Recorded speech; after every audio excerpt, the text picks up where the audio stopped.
नमस्कार मित्रो. तर आज आपण गेम चेंजरच्या फॅक्टरीला भेट देणार आहोत. फ्रेंड्स, तर आम्ही आलो होतो बुकुमला स्पेशल बॅट घेण्यासाठी. गेम चेंजरची बॅट इथं भेटतं, जे की ऑथराईज शॉप आहे गेम चेंजरचं. बघू शकता इथं बॅटी कशा प्रकारे बनवल्या जातात. बघू शकता इथे कामगार किती मनापासून काम करत आहे. आणि इथं त्यांनी इथं बॅटॅंचा असा स्टॉक बनवून ठेवलेला आहे. आणि जसं की यांचे मालक बोलले, यांच्या बॅटा महाराष्ट्रातल्या कानाकोपऱ्यापर्यंत जातात. बॅटीज तेवढ्या चांगल्या आहेत. बघू शकता रॉ बॅट अशी असते आणि मग तिला साळून घासून मशीनमध्ये टाकून तिचं वेट लॉस केलं जातं. म्हणजे ते टेनिस बॉलला खेळण्यासाठी तयार केली जाते. तर तुम्ही बघू शकता इथं जो कारागीर बसला आहे तो ही जी मशीन आहे या मशीनमध्ये घासून बॅटचं वेट हे 1100 ते 900 या दरम्यान बॅटचं वेट ठेवलं जातं. टाकेल तर वेट लॉस होईल.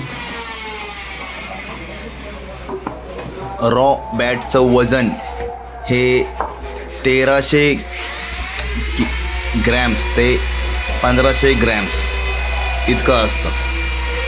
आणि ते नंतर या मशीनमध्ये घासून कमी केलं जातं. तर इथे ह्या मशीनीमध्ये बॅट साळून आणि घासून याचं वेट लॉस केलं जाते. याच्यानंतर आपण बघू शकतो याच्यानंतर जे बॅटला आहे ना टो गार्ड लावलं जातं. त्याच्यामुळे बॅटचं जे एक्झिस्टन्स अस्तित्व जास्त काळ टिकतं, बॅट लवकर खराब होत नाही. ते पण खूप इम्पॉर्टंट असतं, कारण बॅट युजली जे पण बॅट्समन आहेत ते बॅटिंग करण्याच्या पूर्वी बॅट जमिनीवरती आपटतात. त्यामुळे बॅट जास्त काळ टिकावी, टो खराब होऊ नये म्हणून हे असं टो गार्ड लावलं जातं, जे की खूप मजबूत असतं, ज्याच्यामुळं बॅटचा टो लवकर खराब होतो. तुम्ही बघू शकता फेविकॉलने चिटकवलं जातं आहे आणि हातोडा मारून एकदम पूर्णपणे फिक्स केलं जातं.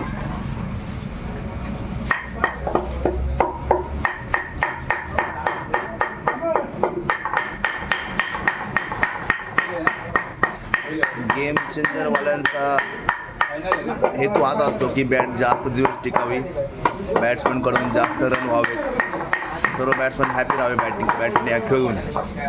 त्यामुळे ते पुरेपूर काळजी घेतात बॅट चांगली कशी बनल. तुम्ही बघू शकता बॅट आहे, हा बॅटचा पंच.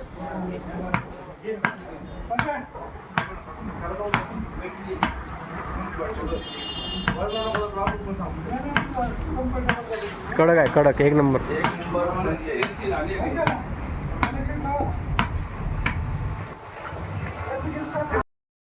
हीच ती बॅट आहे गेम चेंजरची, जी की पूर्ण महाराष्ट्रात फेमस आहे. तर हे घेण्यासाठी तुम्ही येऊ शकता बुकुममध्ये गेम चेंजर स्पोर्ट्स शॉपला, जी की बुकुममध्ये आहे.